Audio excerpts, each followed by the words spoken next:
Hey everybody, my name is Natalie Duncan-Emmons. I wanted to thank you for listening to this episode of The Morning Show. I'm the creator, the producer, and the host of the show. We want you to check out our website. It's themorningshowwithnatalie.com. You can go to that website. You can see all about our sponsors, all about the show. You can even listen to live episodes while they're going on right there from the website. Another way to listen to the show live is go to Live 365. You can download that app and just search for The Morning Show. It's right there. Super easy. We want you to hit the like button and subscribe to this channel, if you will. That way you can keep up with what's going on the morning show. Thank you. I hope you enjoy it. My name is Natalie Duncan-Emmons, and you are listening to Morning Show. It's Thursday morning. You know what we do on Thursday morning. We throw it back. And this may be the biggest day ever in the history of the Morning Show because, well, we've had some big names on the show before, but this just outdoes them all. We have a legend with us today. The one and only, the man himself, Mr. Ronny Hinson. Are you there, Mr. Ronny? I'm here, Natalie. How are you today? Well, I'm ecstatic, to be honest with you. I'm almost a little nervous about talking to you. Oh, goodness. Hey, listen, I'm cornbread and butter beans. I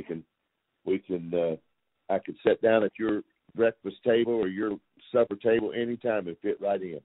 Well, let me tell you, it's a big deal for us. You know, the Hinson name, there's just not many names in gospel music that carry the weight that the Hinson name does. So this is a big deal to us. Well, we appreciate it. We know that it's by the grace of God and those people that you're playing music to and for that made it all possible. And none of us are anything without God's hand on our lives and people interested in the message that we have to tell. Well, Mr. Ronny, let me tell you, you have meant so much to so many people. There's no name any grander than Ronny Hinson's. There's no man who has contributed any more to gospel music than you have. And no one will leave a grander legacy to this music than you will leave. And I mean that, Mr. Hinson. Well, I thank you for that, Natalie. I again, to God be the glory. And I think we're going to talk in a minute about a song that I wrote. And that song has served as a reminder to me that down through the years, as I have learned my craft, and sometimes in the course of receiving a lot of awards for your music, you could, in our humanity, have a tendency to get puffed up. But God always reminds me that the biggest song I ever wrote, I didn't know which end of the pen to use. And that basically he just used me as an instrument like he wants to use us all to get a message across. Wow. What humility. Isn't that something? Well, Mr. Hinson, we want to have you back when we can spend a whole week and talk about the Hinsons as a group and as a family. But that's going to take a lot of time to cover all that, and we don't have that much time today. So today, this morning, I just want to talk about you, Ronny Hinson, the man. You've been traveling and do what you do for 55 years now, singing to some of the greatest crowds to ever hear gospel music. You organized the original Hinsons. You were the first one to bring music to New York's infamous Carnegie Hall. You were the first one to do that, brought the original Hinsons there, and you sang to a sold-out crowd when you did. You and the original Hinsons were regular cast members on the Gospel Singing Jubilee television series. When I announced yesterday that you would be here on the show, I started getting text messages in about you, and that's what so many people said. We remember watching him way back on the Gospel Singing Jubilee. People still remember that. You were on the Gaither Homecoming series. You've sung many times at the Grand Ole Opry. Favorite Songwriter of the Year, 4 consecutive years, 1988 to 1991. I know of over 10 number one songs that you've written and over 100 top 10 songs. What a career is that? That's a mighty big shoe somebody's going to have to fill one day, Mr. Ronny. Well, it's just I don't know what to say because I scratch my head and sometimes, wonder, was I involved in all of that? But you were. But because I know me better than anybody else knows me, and it is just proof that God can touch nothing and use it. And he did it when he rode into Jerusalem on the donkey, and he can still do it. And so we want to always be reminded that it's by his grace and his strength. And his ability working through us. He said the things that he did, we could do and even greater. Well, I don't think that necessarily he wrote songs, but I do think that he had messages and spoke in parables and made something that was just so supernatural that our minds couldn't understand it. He made it commonplace and brought it down to earth. In fact, he himself brought it to earth and delivered it. Absolutely. Well, we had you on this morning to talk about a specific song. On Thursdays, we throw it back, usually to a hit from the 80s or the 90s, but we've gone back a little farther than that this morning to that great song that is so connected to the Hinson name. It's that song, The Lighthouse. You wrote it in 1970, recorded it in 1971 along with the Happy Goodman family. Mr. Ronny, that song spent 9 months at number 1, won a Dove Award and a Singing News Fan Award for Song of the Year in 1972. Tell me about writing this song that's affected so many lives. That was an amazing feat for that song to achieve. And I talked about the song as though it was a third party because, truly it went places and has gone places that we have never gone and that we will never be able to go. Into third world countries and all around the world, and that song was written in 1970 at it's kind of a humorous thing because and we were a group that got our start out on the West Coast in California, and of course our mother and father were Southerners and had those Southern roots, but we were the only ones on the block that were eating grits. And so we never got into I never got into boiled peanuts. I couldn't handle the boiled peanuts. But well, you're missing out, Brother Ronny. I know it is. But anyway, we were living out there, Southerners basically, in California, loving the kind of music that the Bible Belt offered, and there wasn't much of that out there at that time. But we had built quite a bit of following in the churches out there. So we were connected with a promoter that brought concerts out with the big groups, Happy Goodmans, the Rambos, the Oak Ridge Boys, Andre Crouch, and, just all the big names. And we had the privilege of being what they call, quote, quote, the warm-up group. And we'd sing on those programs, and our following was, quite a contribution to the crowd. And we had relatives living back east, and so when the Goodmans or the Rambos would load up their bus with their brand new CDs or 8-track tapes, they'd head west on their big buses to sell those 8-track tapes, and we didn't understand the dynamics of it, or we were just ignorant. But we would sing, we would practice and sing all those group songs before they would sing. And we thought we were honoring them to sing their songs. Here's how we do it. And so finally word got to one of the promoters that it would be nice if we could be the first ones to introduce our songs on stage when we come out here and sing with the Hinsons. And so we were at a church, a large church, and it's 2 weeks before we did a concert with some of those major groups, and we were trying to practice something out of the hymnals that we could convert to a group style that we did. We were rough around the edges. We kind of moved in and out of harmonies and didn't do it all perfect, but we just had that family harmony starting to happen. And so we were practicing, and nobody could get anything to work. And it was about 2:00 in the morning, and my youngest brother was 11 years old. No, maybe 13 years old at that time. And my brother Kenny, who became our lead singer, was a little bit older than him, a couple of years. And they were all young, and they were all getting tired and sleepy, 2:00 in the morning in this big church. And so I just laughed and said, I'm going to go down into the basement, into the bathroom, and write us a hit song. And they laughed, and I laughed, and went down. And I always jokingly say, but it was a true story, in the stall next to the wall on a piece of toilet tissue wrote the Lighthouse in 7 minutes, Isn't that something? and had no idea what I was doing. And the real irony of it all is, because of a story that I could go deep into detail with, I hated, though I didn't live far from the ocean, I hated the ocean, and hated anything about the nautical mariner scene. Didn't care anything about all that, and was frightened of the ocean. And so I'd never laid eyes on a lighthouse. Didn't know what it meant. Didn't care. And wrote that song. And that's what I'm referring to when I say that down through the years, as I've developed my craft and even teach songwriting, God reminds me that the biggest song I ever wrote, I didn't even know anything about it. And so it's kind of kept me in check and kept me humble. I think the Lighthouse affected a lot of people in one way, and it affected me in that way. Wow. Isn't that something? What an amazing story. God has a way of keeping us humble, doesn't he?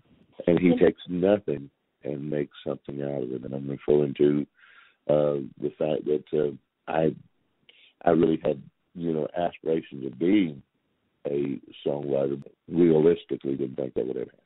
Yeah. Well, I guess God just showed you what he could do, didn't he? Yes, he does it over and over and over again. This song has been amazing because people who know nothing about gospel music and maybe don't know but 3 or 4 gospel songs, this is one that they know. Everybody knows the Lighthouse. And an amazing thing is that many, because they, and this kind of indicates how much more work we've got to do with spreading our gospel music. And I thank God for what you do, Natalie, because you're part of doing that. But in the big scheme of things, with all religious-oriented music, there's a very small percentage of the music that has anything to do with Southern gospel. Mm-hmm. And that's including anything religious-oriented in the world of music. And yet you can mention the Hinsons or the Goodmans or any of the names that are current right today. Mm-hmm. And a lot of people don't know those groups, but they know those songs. Yeah, absolutely. And I think that's a big part of that is people like Natalie. Oh, I don't know about that. Let's play it. Let's play it right here on the morning show. We're honoring Mr. Ronny Hinson. We're honoring this song. Here it is, the legendary song, the legendary man. Here it is, The Lighthouse.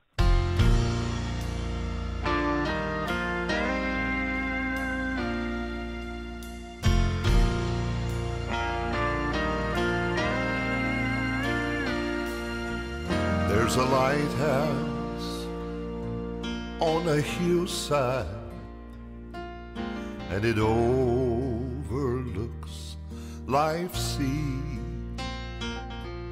When I'm tossed, it sends out a light that I might see. And the light that shines in darkness now will safely lead me on. But if it wasn't for that old lighthouse, my ship would sail no more.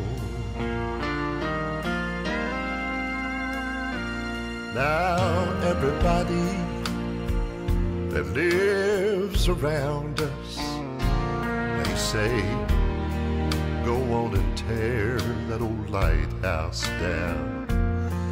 We all know the big ships, why they don't sail by this way anymore. And I just can't see no use in it standing round.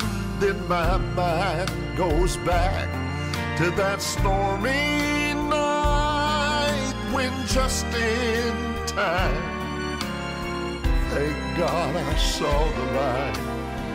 It was the light from that old lighthouse, and it still stands up there on a hill, and I thank God for that old lighthouse.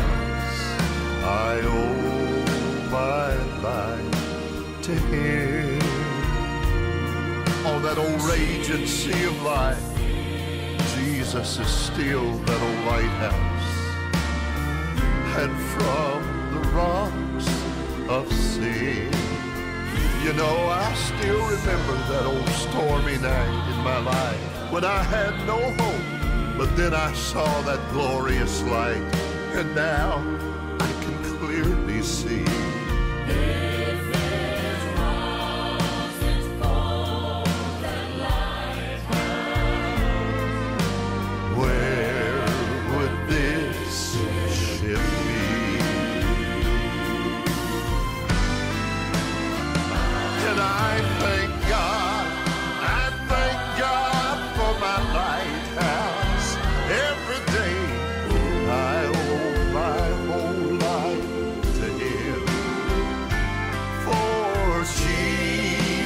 Is that old lighthouse,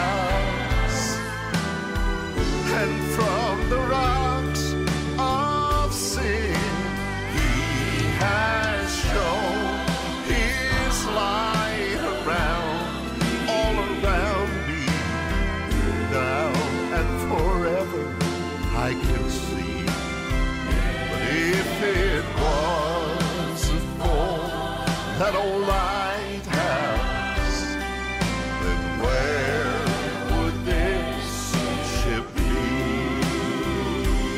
if it wasn't for that old lighthouse,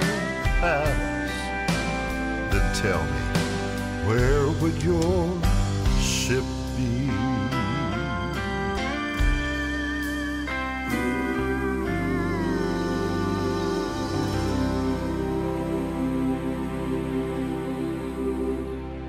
Well, Brother Ronnie, it leaves me almost speechless to hear that song. I want to say this. Our church recently built a new sanctuary and a new, like a family life center.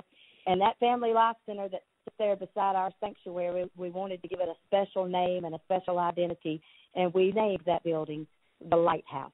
So we think about this song pretty often. Oh, my goodness. What a tribute to that old song.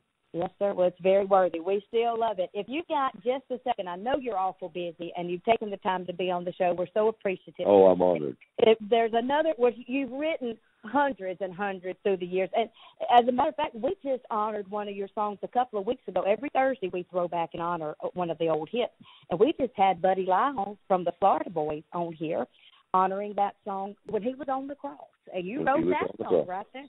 So we've honored a lot of Ronny Hinson songs over the last few weeks, but there's a special one that you wrote back in, well, it was on the charts in 1996. I don't know what year you wrote it, but it's that special song, Oasis. It was number one for 4 months, and the year that it came out, it was the most played song in gospel music that year, and I know this song is extremely special. Do you have just a minute to tell us about the song Oasis? Oh, I sure do. I remember how special the song was to me. It was a time when my brother Kenny was getting ready to leave this world, and Kenny had kidney cancer, and he was. We knew that if God didn't give us a miracle, that it wouldn't be long until he would go home to be with the Lord. And I remember sitting in the big recliner chair in the hospital room, and I had just heard the story of what happened the night before, maybe 2 nights before. Kenny had been unconscious, and he finally came conscious, and he had even been sitting up in the bed, and his wife and my mother and my sisters were all there with him, and they were, camped out in the hospital room, and he was on the floor that they considered it the terminal floor, 5th floor of the hospital, and somebody would always come in and say he had visitors that would come in, and somehow some of them, you try to screen some of the people because you don't know what story they have or whether their message is encouragement or whether it's negative. But here's a man that's wanting to believe that he's going to be healed, and that's what we all strive for when we're sick, is to believe that we're going to be healed. And so preachers would come in and lay people would come in, and they meant well. But one person came in and said, kidney cancer, huh? He said, I had an uncle that died of that. Said he didn't last 6 months. And another man came in and said, well, said if you die today, you're in a better place tomorrow, And those kind of things, you could tell they meant well, but it wasn't registering on the faith level that he was looking for, So one night, somebody had got a hold of the nurses on the floor and convinced them that they were relatives that were passing through and probably would not get to see Kenny again if they couldn't see him at this time. It was real late in the night, and all the family was asleep around the walls of the hospital room, camped out there with Kenny. And Kenny had been conscious that day, but he was sleeping good and sound. And they talked the nurse into bringing him down to the room and let him come in to the room. And when they had a little boy with him, and when the little boy looked at Kenny, Kenny his physical had deteriorated. And the little boy screamed out, my goodness, he looks like a monster, Mama. And everybody woke up, and Kenny sat up in the bed, and it was, just a terrible, terrible thing. And we ushered him out. They ushered him out. And so I came in the next day and was hearing the story of how that happened. And I took a piece of brown paper towel from the dispenser next to his bed by the sink and went down to the end of the hall and sat on the air conditioner at the end of the hall in the big window, and sat there on a piece of not toilet tissue, but a napkin, paper towel, and wrote Oasis. Here's a man that's trying to get to water, trying to have faith to believe God for healing. And he's crawling across the desert that's parched and dry. And all that he's reminded of by people is the dead bones of people that didn't make it. And so he's just wanting to get to the oasis. And so I wrote that song about God being our oasis, and in dry places he makes flowers grow. And I came back and I sang it to the girls that were there in the room, his wife and my mother and my sisters. And he had slipped into unconsciousness again. He's laying there with a tube down his throat, 1/4-inch tube to drain his lungs, because the kidneys cancer had spread to all of his vital organs, especially his lungs. And so he had that tube in his lungs, and I started singing it with my back to him to kind of, respect him sleeping. And when I got to the chorus, he started singing with me. Wow. And he started doing the harmony, and he kind of put a little bluegrass move in it. God, and he went up with that harmony part on the word God, and was sounding better than me. With that tube in his throat. And I said, you rascal, I said, you still got it, don't you? And he said, yeah, though. He said, let me work on that song with you a little bit. Well, he didn't add anything to the song. He added the harmony part, but I wanted to feel like he had a part in that song. So I said, well, I'm going to put your name down as co-writer with me, because he had actually introduced a little line in the melody, that I really liked. And so I gave him part of that song, Oasis. That's how the Oasis came about. And it was the most radio airplayed song in 96, I believe it was. And I wrote it in 1995 when Kenny passed. Well, Brother Ronnie, whether he actually contributed any lyrics or anything to that song, you had a moment with him right there at the end. God gave you that special time right there at the end with that song, with your brothers. That's pretty special. It was very special. And, they say if you contribute the idea, that's right. that's a big part of the song. Yeah. Well, let's I found a reason to give him part of it, but absolutely. Look, we want to give him as much as we can give him. He's worthy of that. Look, one of the most recognizable voices, the greatest voices maybe ever in gospel music was your brother, Mr. Kenny Hinson. Let's play that song, Mr. Ronnie. Here it is, that great song written by our special guest, Ronny Hinson. Here it is, Oasis.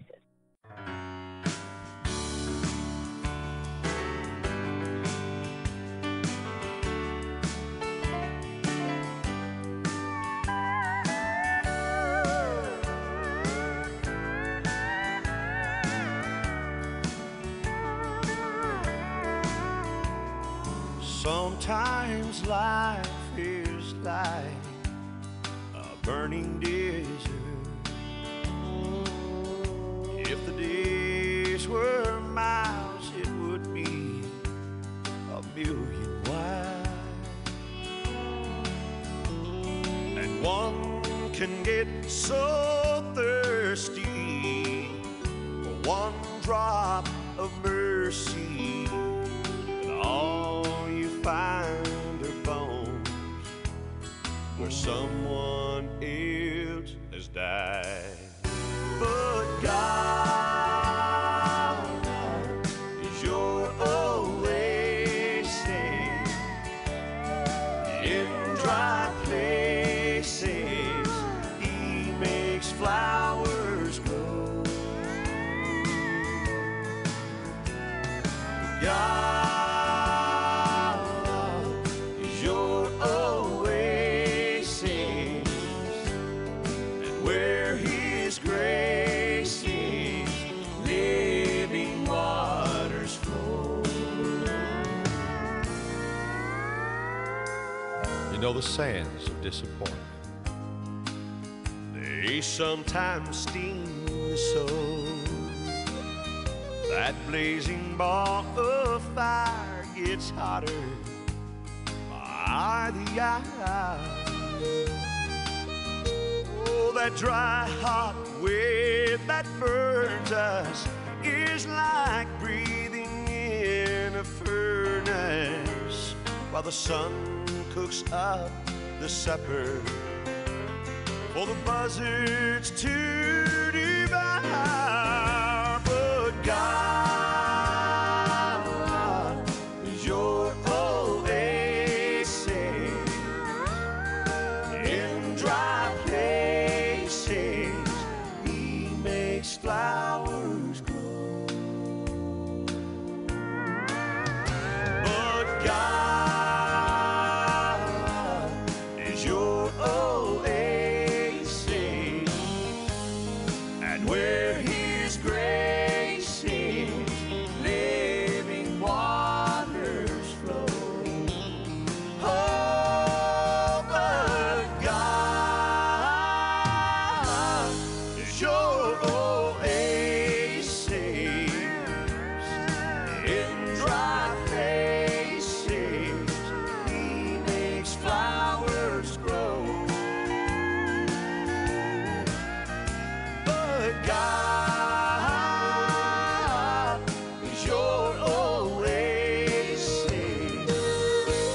and where His grace is, living waters flow.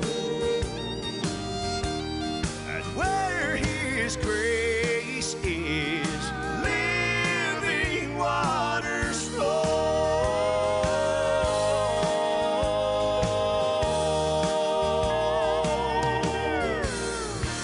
Well, there's that song, Mr. Ronnie. I want to appreciate your time this morning. Wow, I just can't believe Ronny Hinson's been on the morning show. This has been fantastic. Well, I thank you, Natalie. And again, I want to reiterate and not not just for something to say, but you are the missing link that, if you're not missing, brings us all together.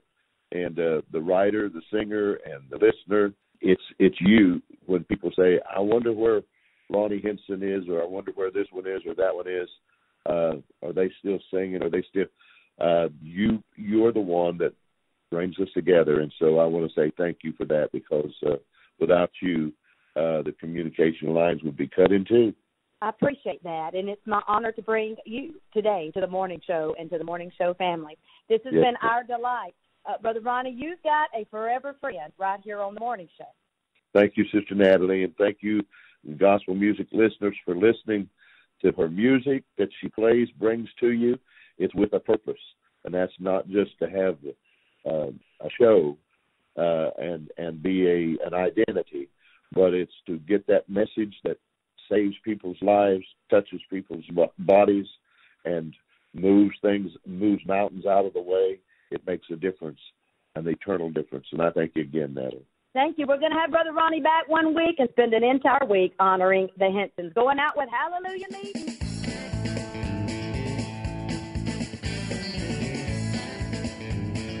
Oh, won't that be a hallelujah meeting when we step on the other side? When the saints of old standing with a greeting to welcome us across the tide. We'll lift glad hands together, go shouting on through the land. When you think it's just about it, it'll happen all over again.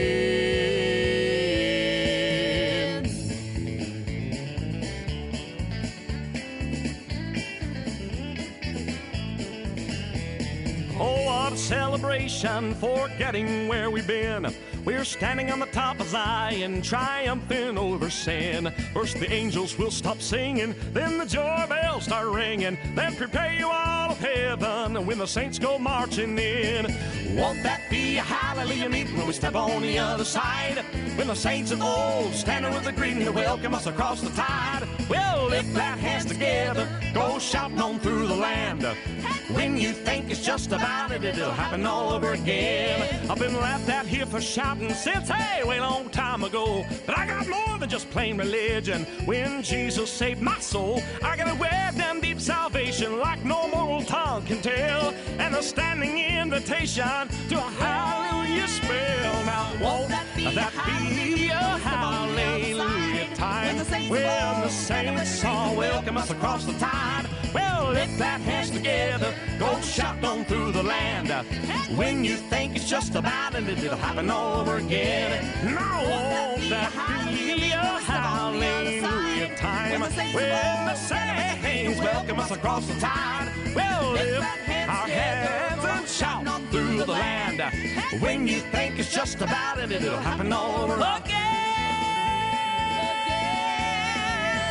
When you think it's just about it, it'll happen all over again.